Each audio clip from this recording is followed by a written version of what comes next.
नमस्कार दोस्तों, स्वागत है आपका स्टडी विद शेखर में। आज हम लेकर आए हैं एक क्यूज जीके का जो प्राचीन भारत से है। आइए जानते हैं। आज हम आपको 50 प्रश्न करवाएंगे इस क्यूज में। पहला प्रश्न है, कालिदास के संबंध में कौन सा कथन सत्य है? 4 कथन दिया हुआ है। कालिदास संस्कृत के विद्वान और नाटककार थे। ठीक है। वह चंद्रगुप्त प्रथम के नवरत्नों में से एक थे। तीसरा है, कुमार संभव और ऋतु संहार उनके महाकाव्य हैं और उनकी रचनाएं और कविताएं हिंदू पुराण और दर्शन पर आधारित हैं। तो इसका आंसर हो जाएगा, वह चंद्रगुप्त प्रथम के नवरत्नों में से थे। ठीक है, ये गलत है क्योंकि ये चंद्रगुप्त के नवरत्न में से नहीं थे कालिदास। ठीक है। नेक्स्ट प्रश्न है, कादम्ब वंश की स्थापना किसने की? कादम्ब वंश की स्थापना किसने की? ईश्वर सेन, जय सिम्हा, मयूर शर्मा, कृष्ण राजा। कृष्ण राजा। ठीक है, तो इसका आंसर होगा मयूर शर्मा।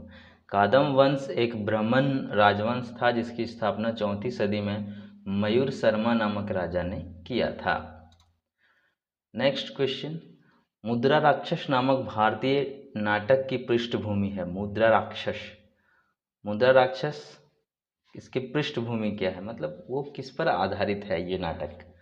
देवासुर संग्राम का? बिल्कुल नहीं। राक्षस और राजकुमारी की प्रेम कथा का? बिल्कुल नहीं। एक आर्य पुरुष और नर्तकी की प्रेम कथा का? चंद्रगुप्त मौर्य के राज तिलक के दौरान साजिश का? तो इसका आंसर हो जाएगा चंद्रगुप्त मौर्य के राज तिलक के दौरान जो साजिश था उसी पर, मुद्रा राक्षस। ठीक है, कहानी का पृष्ठभूमि है। चौथा प्रश्न है, गुप्तकालीन राजाओं द्वारा ढलाए गए चांदी के सिक्के का क्या नाम था? तो क्या था? करशापन नहीं, रूपक, दिनार, कोई नहीं। तो इसका आंसर हो जाएगा आपका रूपक। क्या हो जाएगा? रूपक। राजस्थान की भील जनजाति का प्रथम उल्लेख कहाँ मिलता है? राजस्थान में एक जनजाति है भील, उसका उल्लेख सबसे पहले किस वेद में मिला है या किस बुक में मिला है? वेद में, ब्राह्मण ग्रंथ में, महाभारत में या पुराण में? तो उसका आंसर हो जाएगा ब्राह्मण में। ठीक है। ब्राह्मण क्या है? ब्राह्मण एक ग्रंथ है जो वेदों के गद्य रूप में लिखा गया, यानी कि वेद जो लिखा गया है संस्कृत में लिखा गया है, यानी कि वो जो है गीत के रूप में लिखा गया, पद में लिखा गया है। तो उसी को अगर गद्य में लिखा गया जो ट्रांसलेट करके, वही को कहते हैं ब्राह्मण ग्रंथ, यानी कि वेद का गद्य जो होगा वो ब्राह्मण ग्रंथ हो जाएगा। ठीक है। अगला प्रश्न है, प्रथम बौद्ध संहिता का आयोजन कहाँ पे हुआ था या फिर किस लिए हुआ था? तो पहला आंसर है बुद्ध की मृत्यु के तुरंत पहले, बुद्ध की मृत्यु के तुरंत बाद, बुद्ध की मृत्यु के 100 साल पहले, बुद्ध की मृत्यु के 100 साल बाद। तो इसका आंसर हो जाएगा बुद्ध की मृत्यु के तुरंत बाद, यानी कि पहला जो बौद्ध संहिता हुआ, ठीक है, वो बुद्ध के मृत्यु के तुरंत बाद हुआ था। 7वां प्रश्न है, हर्षवर्धन की जीवनी किसने लिखी है? हर्षवर्धन की जीवनी लिखी है, किसने लिखी है? बाणभट्ट ने। हर्ष की जीवनी हर्ष चरित्र लिखा गया है जिसकी रचना बाणभट्ट नामक कवि ने किया है। 8वां प्रश्न, बिंदुसार की मृत्यु के बाद अशोक को राज्य प्राप्त करने में किसने सहयोग दिया? बिंदुसार की मृत्यु जब हो गया तो अशोक, उसका सबसे छोटा बेटा था बिंदुसार का। ठीक है।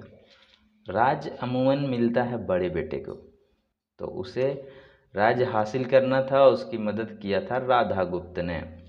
राधागुप्त चाणक्य का शिष्य और बिंदुसार की प्रधानमंत्री था, उसने अशोक को राज्य दिलाने में मदद किया। 9वां प्रश्न है, सिंधु घाटी सभ्यता में जौ, गन्ने, चावल, मटर में से किसका साक्ष्य नहीं मिला है? किसका साक्ष्य नहीं मिला है?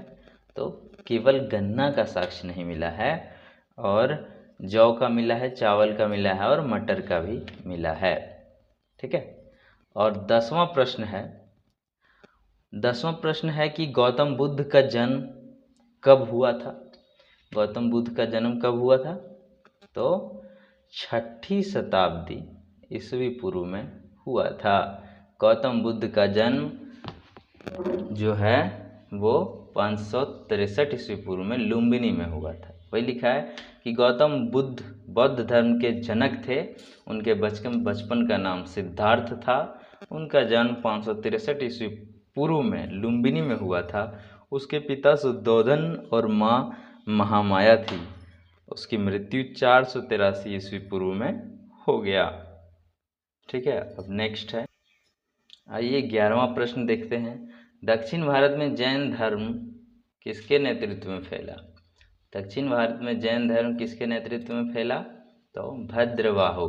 दक्षिण भारत में जैन धर्म भद्रबाहु के नेतृत्व में फैला। भद्रबाहु ने ही चंद्रगुप्त मौर्य को जैन धर्म की दीक्षा दिया था।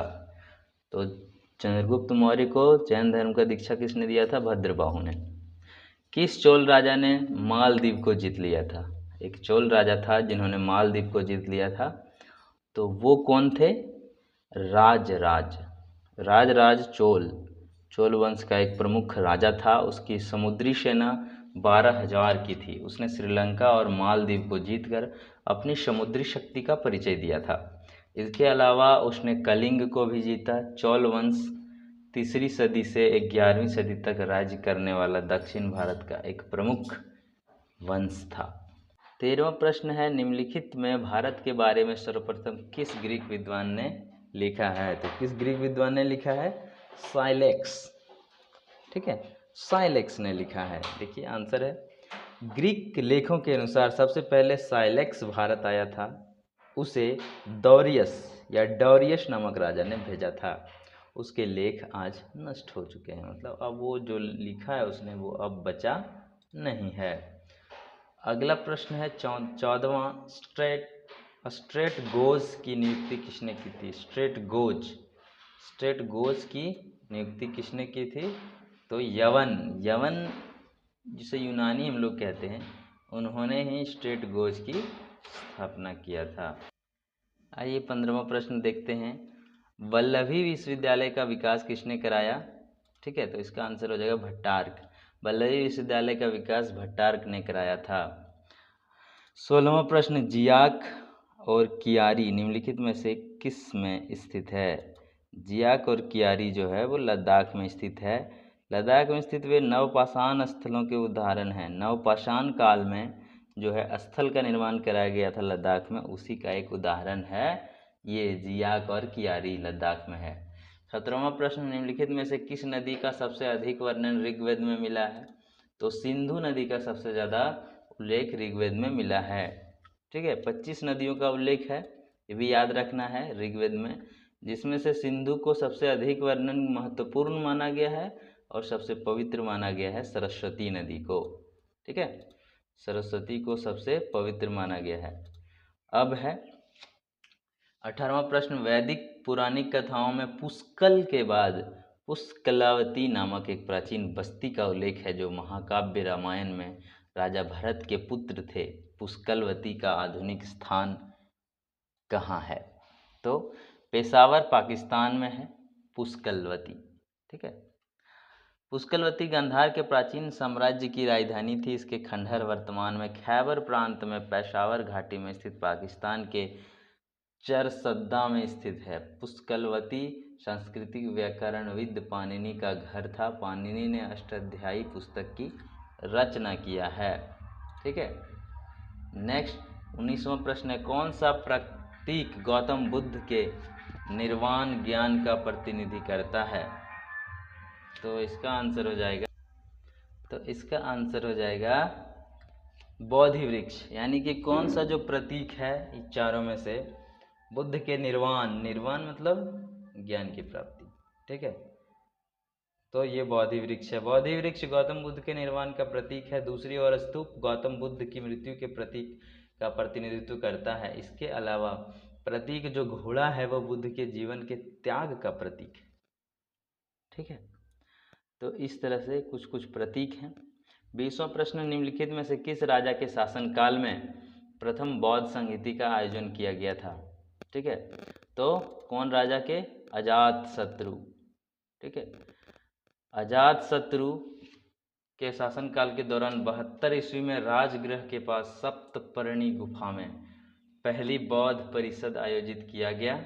यह धम्म पिटक और विनय पिटक के संकलन के लिए महाकश्यप की अध्यक्षता में आयोजित किया गया है।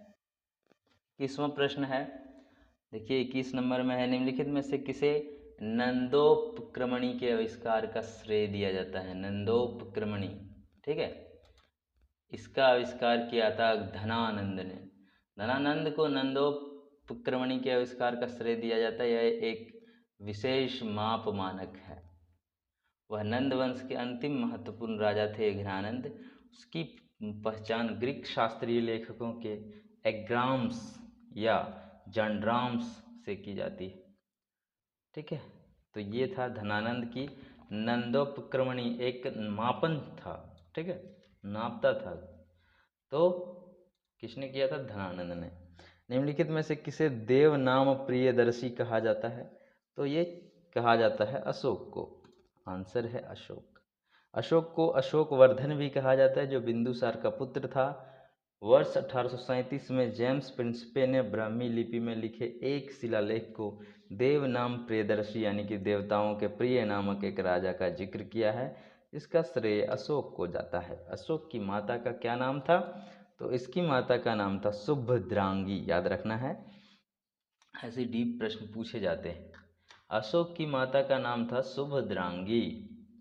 अशोक की माँ सुभद्रांगी के नाम के चंपा के एक ब्राह्मण की बेटी थी। चंपा हमने शायद बताया था, नहीं बताया है। चंपा एक राज्य था जहाँ की बेटी थी सुभद्रांगी। ऐसा माना जाता है कि अशोक का नाम इस तथ्य से पड़ा कि उसके जन्म के परिणाम स्वरूप उसकी माता और पिता का पुनर्मिलन हुआ था, ठीक है। जब जन्म हुआ उसके बाद, उससे पहले अलग अलग रहते थे वो लोग, उसके माता और पिता। निम्नलिखित में से किस शिलालेख में सभी 14 प्रमुख शिलालेखों के साथ 2 अलग अलग कलिंग शिलालेखों का उल्लेख मिलता है? ठीक है, तो सन्नति शिलालेख, सन्नति शिलालेख बोलता है कर्नाटक राज्य में स्थित सन्नति शिलालेख अशोक के सभी 14 प्रमुख शिलालेखों के साथ साथ 2 अलग अलग कलिंग अभिलेखों का स्थल है। सन्नति एक महत्वपूर्ण बौद्ध स्थल है, ठीक है। 25वां प्रश्न है, मौर्य प्रशासन में सेना की विभिन्न शाखाओं के प्रशासन की देखभाल करने वाले युद्ध कार्यालय में कितने सदस्य थे? यानी कि प्रशासन के सेना जो है, सेना उसके युद्ध कार्यालय में कितने सदस्य थे? तो युद्ध कार्यालय में 30 सदस्य थे। ग्रीक इतिहासकार मेगास्थनीज के अनुसार सेना की विभिन्न शाखाओं का प्रशासन एक युद्ध कार्यालय के माध्यम से किया जाता था। युद्ध कार्यालय जिस टाइप से हम लोगों का ऑफिस होता है जहाँ से संचालन होती है हर चीज़ों का, उन लोगों का युद्ध का एक अलग कार्यालय था जिसमें 30 सदस्य होते थे। इसे 5-5 सदस्यों के 6 बोर्डों में विभाजित किया जाता था।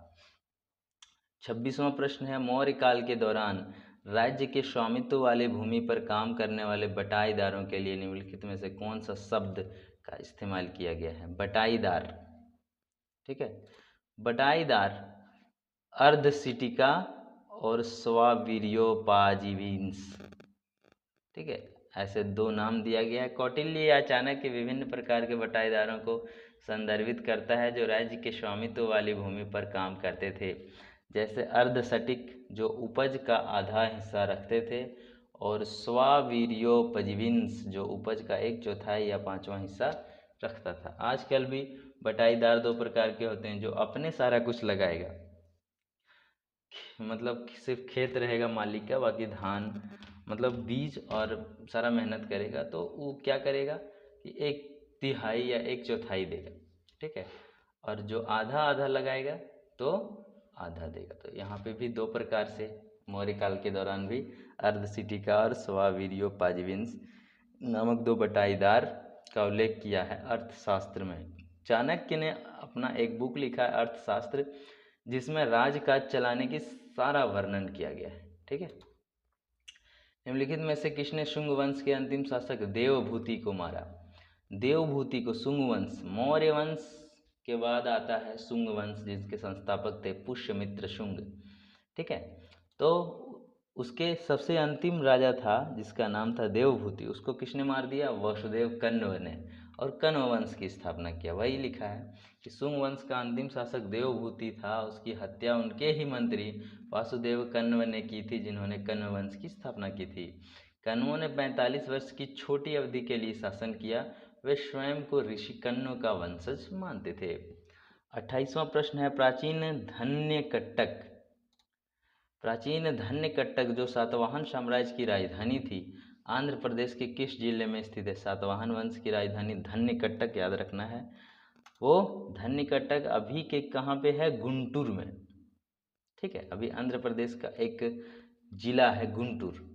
वही बोलता है कि धरनीकोट भारत में आंध्र प्रदेश के गुंटूर जिले में अमरावती के पास एक शहर है। यह प्राचीन धन्यकट्टक का स्थल है, जो सातवाहन साम्राज्य की राजधानी थी, जिसने पहली से तीसरी शताब्दी ईस्वी के आसपास दक्कन में शासन किया था। 29वां प्रश्न, निम्नलिखित में से किस शासनकाल को मथुरा कला विद्यालय के लिए स्वर्ण युग के रूप में जाना जाता है? मथुरा कला विद्यालय। ठीक है, इसका आंसर क्या हो जाएगा? देखिए, इंडो यूनानियन, शक, कुषाण, गुप्त।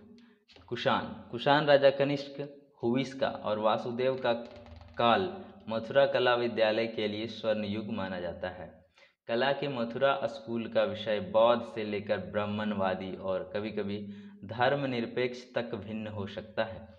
शारीरिक हाव भाव के बजाय आंतरिक सुंदरता व चेहरे की भावनाओं पर अधिक जोर दिया जाता है। इस कला में मूर्तियाँ सफ़ेद, चित्तीदार, लाल पत्थरों की बनाई जाती है। ये एक कला है। मथुरा कला विद्यालय एक कला है, ठीक है, एक समय है। और वहाँ पे क्या सिखाया जाता था कि चेहरे से ज़्यादा हाव भाव, आंतरिक हाव भाव, शारीरिक हाव भाव जो है के बजाय आंतरिक सुंदरता और चेहरे की भावना पर अधिक जोर दिया जाता था। चेहरे की भावना यानी कि एक्सप्रेशन टाइप का जो चेहरा बनाया जाता था, एक्सप्रेशन टाइप का बना दिया जाता था चेहरा। तो ऐसे जब बनाया गया, इस टाइप का मूर्तियां बनाई गई, तो ऐसे कला को कहते थे मथुरा कला। ठीक है, अब है नेक्स्ट 30वां प्रश्न है कि भारत में सोने के सिक्के जारी करने वाला कुषाण वंश का पहला शासक। सोने के सिक्के जारी करने वाला सबसे पहला शासक कौन था? तो विम कटफिसस। ये जो विम कटफिसस था, भीम कटफिसस भी कहीं के मिलता है, ये कुषाण वंश का ही राजा था। कुषाण साम्राज्य के प्रसिद्ध शासक भीम कटफिसस को बड़ी संख्या में सोने के सिक्के जारी करने के लिए जाना जाता है। उन्हें चीन, अलेक्जेंड्रिया और रोमन साम्राज्य सहित सभी पक्षों के साथ रेशम मार्ग और व्यापार को बनाए रखने के लिए जाना जाता था। चाइना तरफ से आया था ये भीम कटफिसस, कनिष्क वंश के कुषाण वंश के संस्थापक थे। इन्होंने ही सोने के सबसे अधिक सिक्के चलाए थे। नेक्स्ट 31वां प्रश्न, निम्नलिखित में से कौन पुष्यमित्र शुंग की समकालीन था? पतंजलि, कालिदास, हेलियोडोरस, वासुदेव। तो इसका आंसर होगा पतंजलि। ठीक है, महान व्याकरणविद पतंजलि को पुष्यमित्र शुंग का समकालीन कहा जाता है, जिन्होंने मौर्य साम्राज्य के अंतिम शासक की हत्या करके शुंग वंश की स्थापना किया था। किसने? पुष्यमित्र शुंग ने। निम्नलिखित में से किस स्थान को हाथी गुफा अभिलेख प्राप्त होता है? यानी कि किस स्थान से हाथी गुफा अभिलेख प्राप्त होता है? तो उदयगिरी हिल्स, उदयगिरी पहाड़ है, वहाँ से हाथी गुफा अभिलेख प्राप्त होता है। महामेघवाहन राजवंश, जिसे चेदी वंश के रूप में जाना जाता है, उसने पहली या दूसरी शताब्दी ईस्वी पूर्व के दौरान शासन किया था। यह वर्तमान उड़ीसा के कलिंग में स्थित है। खारवेल चेदी वंश का सबसे प्रसिद्ध शासक था। खारवेल के बारे में सुने होंगे, कलिंग युद्ध हुआ था खारवेल और सम्राट अशोक के बीच, उसके बाद ही उन्होंने बौद्ध धर्म अपना लिया था।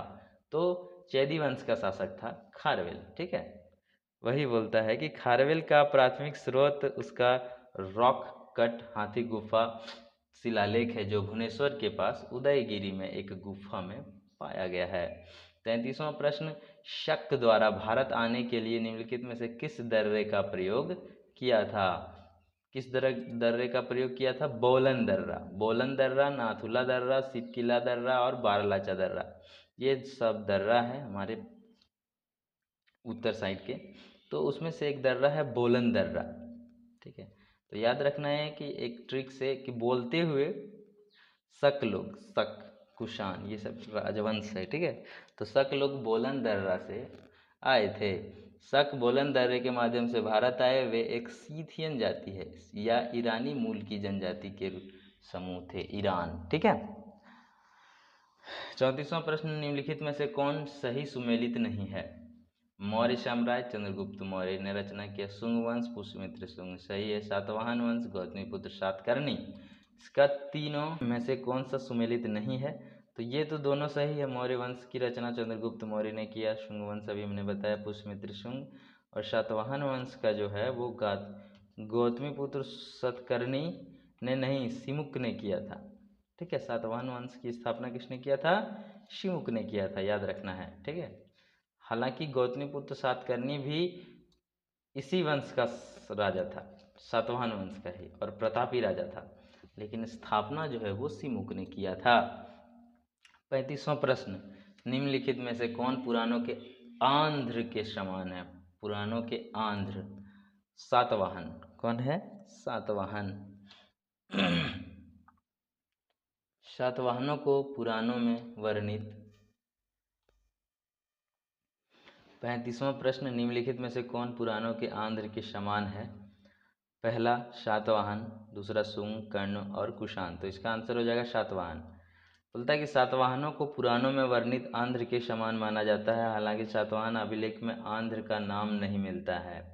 साथ ही पुराण सातवाहनों की बात नहीं करते, वे केवल आंध्र का उल्लेख करते हैं। ठीक है।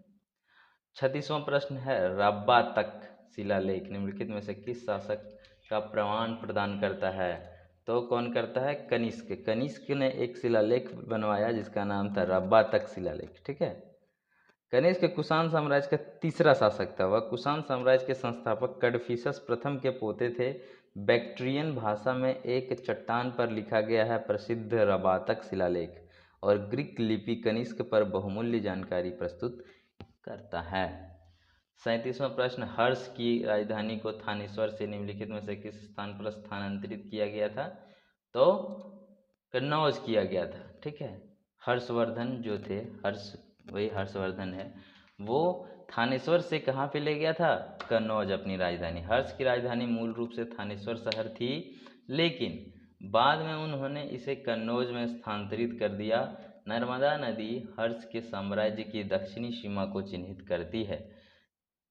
हर्ष ने अधिकांश उत्तर भारत को अपने नियंत्रण में ले लिया।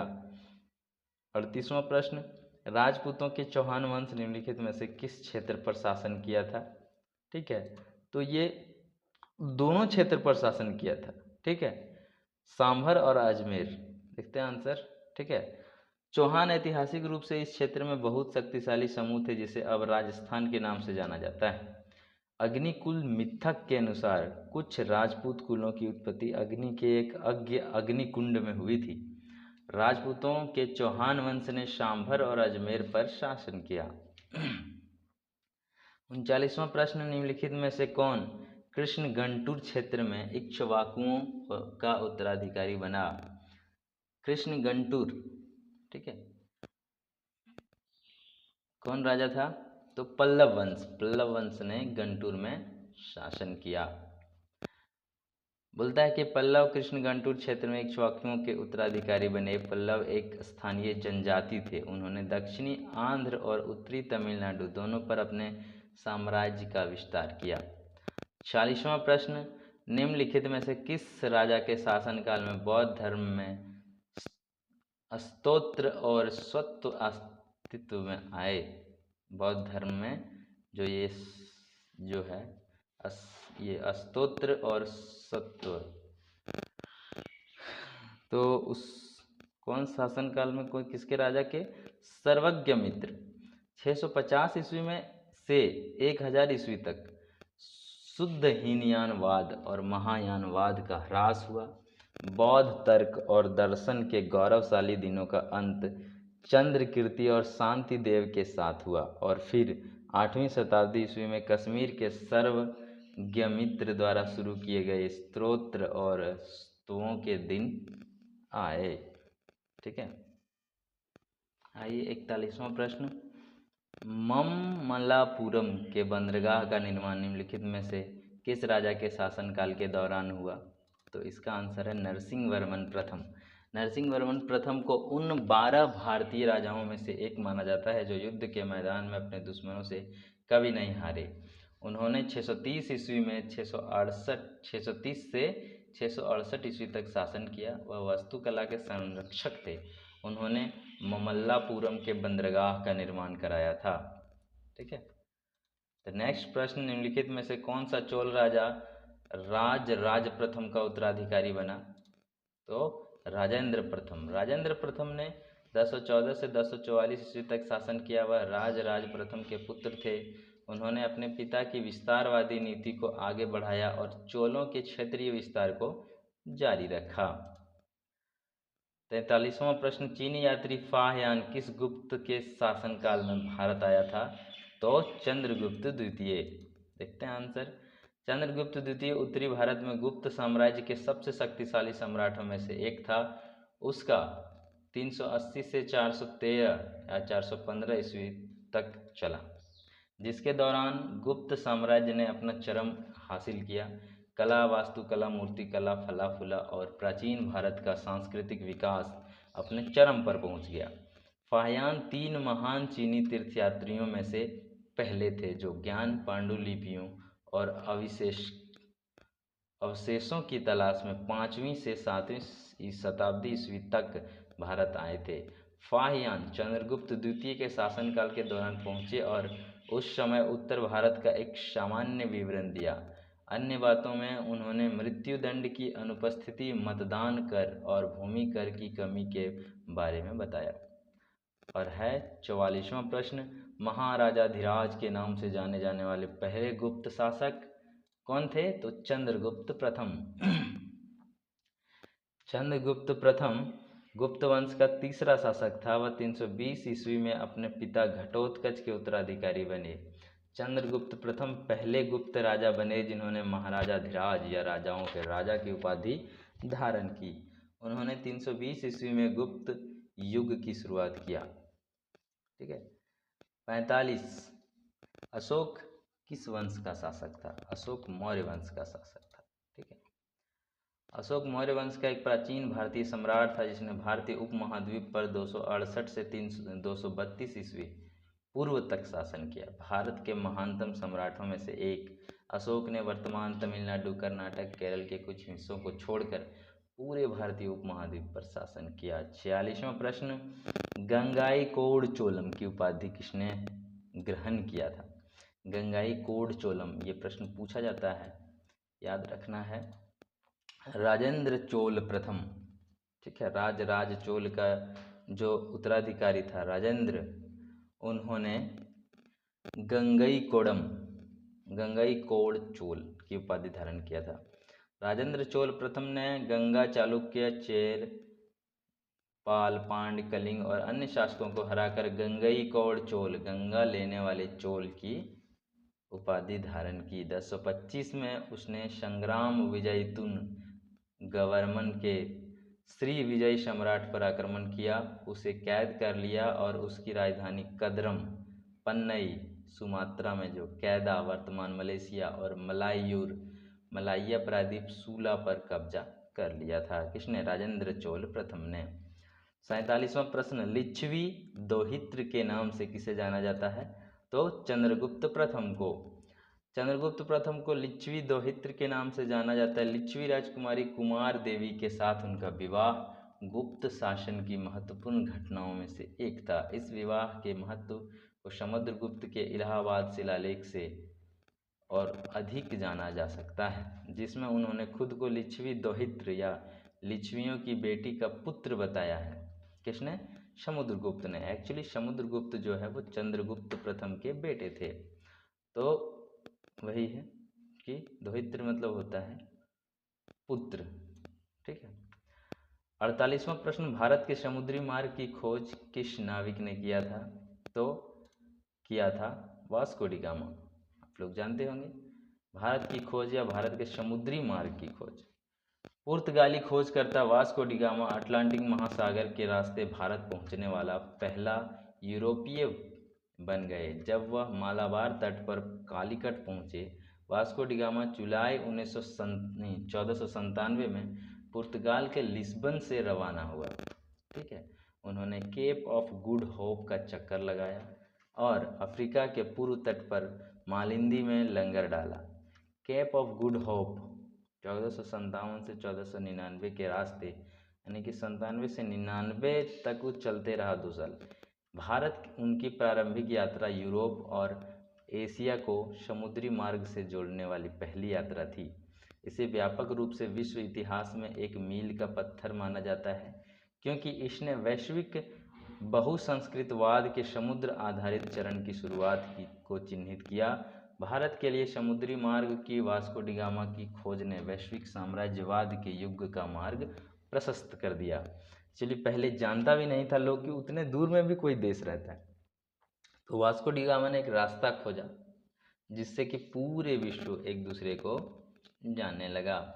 49वां प्रश्न है कि किस राष्ट्रकूट राजा ने चोल राज्य पर आक्रमण किया था? राष्ट्रकूट एक वंश था, उन्होंने चोल पर आक्रमण किया तो वो कृष्ण तृतीय था। मान्यखेत के राष्ट्रकूट राजवंश, राष्ट्रकूट की राजधानी कहाँ थी? मान्यखेत, याद रखना है। ठीक है, तो मान्यखेत के राष्ट्रकूट राजवंश के अंतिम महान योद्धा और सक्षम सम्राट कृष्ण तृतीय ने कई बार चोलों पर हमला किया। उन्होंने चोलों को हराया और 944 के सिद्धलिंगम दम प्लेटों के अनुसार कांची और तंजौर पर कब्जा कर लिया। 949 में उन्होंने उत्तरी अमरकोट जिले में तक्कोलम की लड़ाई में चोलों को निर्णायक रूप से हरा दिया। ठीक है, और अंतिम प्रश्न 50वां, विक्रमशिला विश्वविद्यालय की स्थापना किस पाल राजा ने किया था? तो धर्मपाल ने किया था। देखिए, विक्रमशिला विश्वविद्यालय की स्थापना पाल सम्राट धर्मपाल 783 से 820 तक इन्होंने राज किया। इन्होंने नालंदा में छात्रवृत्ति की गुणवत्ता में कथित गिरावट के जवाब में की थी। इन्होंने विक्रमशिला विश्वविद्यालय की स्थापना नालंदा के जो स्थिति गिरावट हो गया ना, वहाँ पे उतनी अच्छी से पढ़ाई नहीं हो रही थी, तो इन्होंने विक्रमशिला विश्वविद्यालय की स्थापना किया। यह कथित तौर पर 1193 के आसपास मोहम्मद बिन बख्तियार खिलजी की सेनाओं द्वारा नष्ट कर दिया गया। और ये था लास्ट प्रश्न। इस वीडियो में इतना ही। धन्यवाद।